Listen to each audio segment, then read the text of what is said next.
ما اونچه باید بکنیم انجام میدیم، اونچه باید گفت هم گفتیم و خواهیم گفت.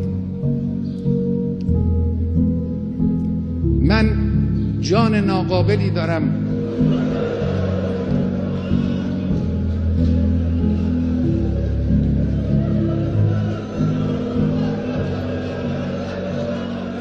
جسم ناقصی دارم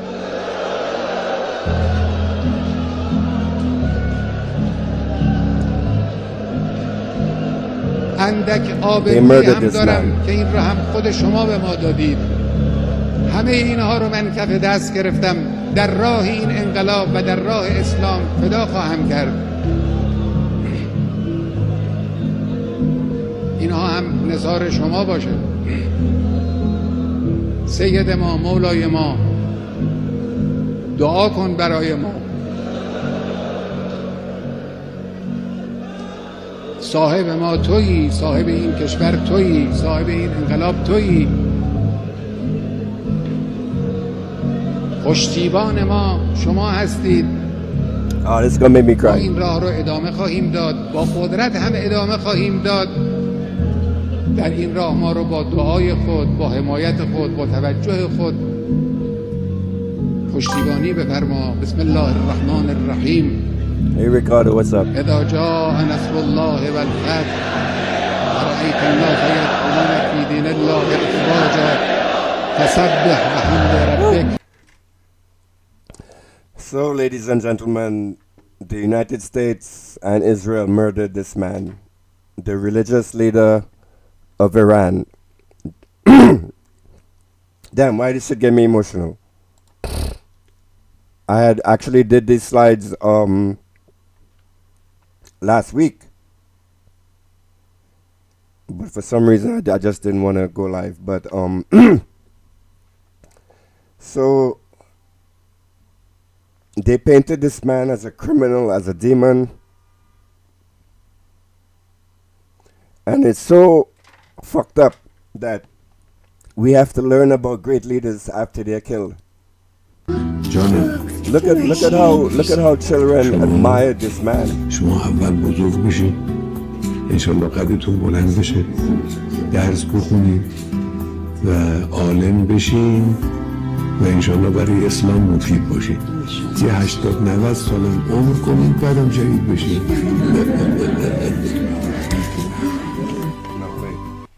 Let me get to the main point. I wanted to focus on Nakhid. Where is this video? Oh shit, I'm crying.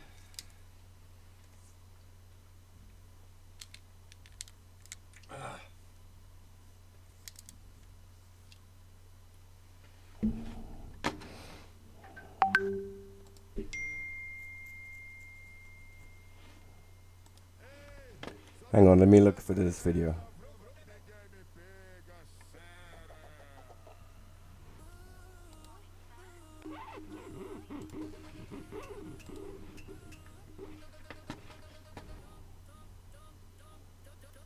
Good afternoon, Ramadan Mubarak, if you observe. Ramadan Kareem, I do. All right, great. So the government is facing some criticism for its position on the support for the attacks against Iran in the Middle East. As a Muslim who's observing Ramadan, what's your thoughts on that? On those, I keep to myself. Shame on you, Nakhid!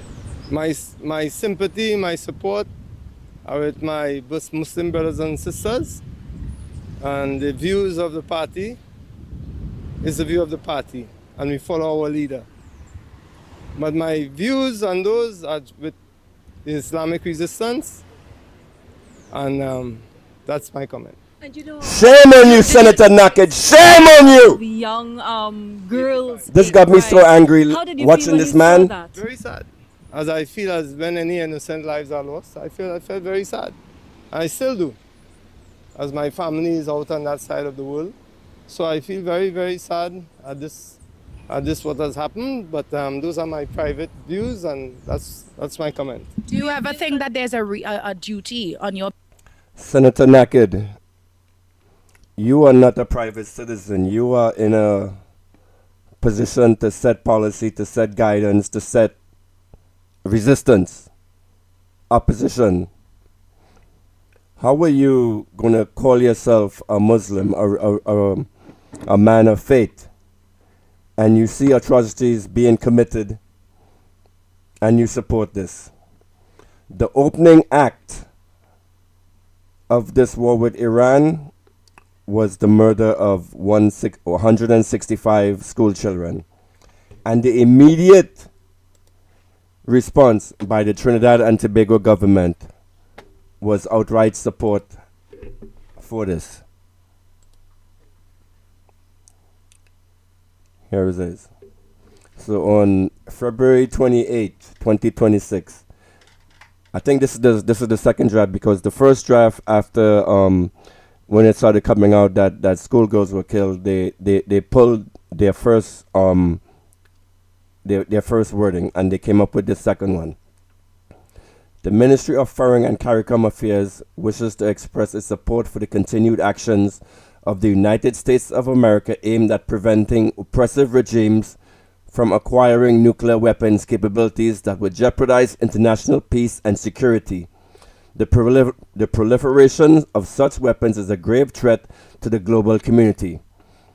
The ministry expresses sympathy for all loss of life due to events occurring in the Middle East and reaffirms our support for the peaceful existence of all persons.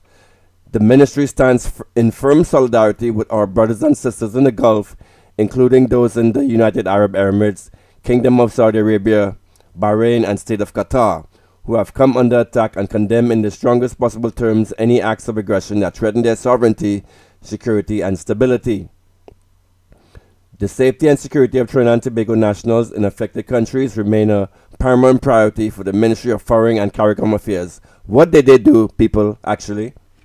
In the weeks since this happened, what has the Trinidad and Tobago government done to help their citizens in Bahrain or the UAE?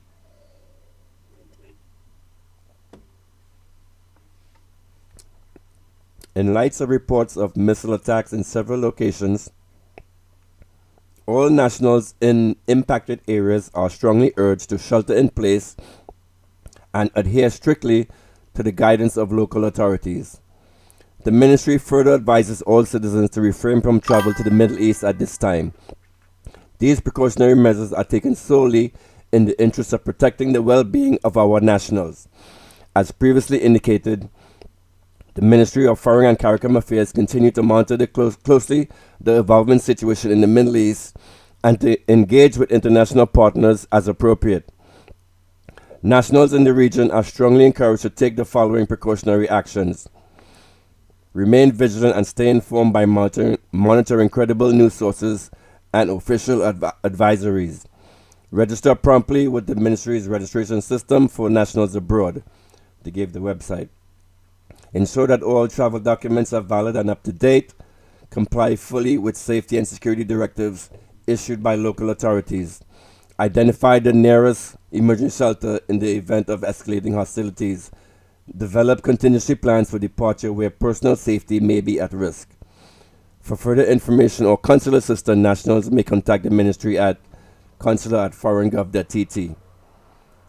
So, right after it came out that the school nationals were taken out with a double tap missile strike, your government came out with support of this. Where is this other one? How do you feel about this US-Israel war waging against Iran? So, as I said, my heart and my prayer are with all of the Muslims throughout the world that are oppressed, my brothers and sisters all over the world. In fact, I would have spoken out on several matters in the past about what took place in Palestine, our brothers very in Gaza. dangerous times. I just hope that this entire situation can end in peace. We're in a very holy, auspicious period of Ramadan, and I pray for peace throughout the world. As I said, my view may not change the outcome of the war, but my prayer certainly can some way impact all of us collectively with the suffering that is taking place in the world. And as a Muslim yourself, how do you? So this useless Muslim offers his thoughts and prayers. Instead of speaking out in opposition, instead of speaking out in vehement support, because I don't know if you guys know, a fatwa was issued where all the Muslims worldwide are supposed to follow this command. He should be terribly ashamed of himself. The both of them, this guy and Senator Nakhid. Nakhid made me cry, and then again, it kind of showed some insight as to what is going on within the UNC, because he said he made his views clear to Kamala, and I could see Nakhid behind closed doors cussing and arguing and fighting for his people, but he is still handcuffed when he has to speak in public. That's still shame. Shame on you, my Muslim brothers. Shame on what is this guy name? I forget his name. I just saw this video with this dude yesterday. And as a Muslim yourself, how do you feel about this US-Israel war waging against Iran? So, as I said, my heart and my prayer are with all of the Muslims throughout the world that are oppressed. My Saddam Hussein, yes. all over the world. In fact, I would have spoken out on several matters in the past about what took place in Palestine, our brothers in Gaza. I just hope that this entire situation can end in peace. We're in a very holy, auspicious period of Ramadan, and I pray for peace throughout the world. As I said, my view may not change the outcome of the war, but my prayer certainly can somewhere impact Thoughts and prayers. all of us collectively with the suffering that is taking place in the world. A dirty, nasty, disgusting politician. Thoughts and prayers to your brothers and sisters in Iran, when you are in a position to actually, where your voice matters, where you can actually make some change. Sell out Muslims.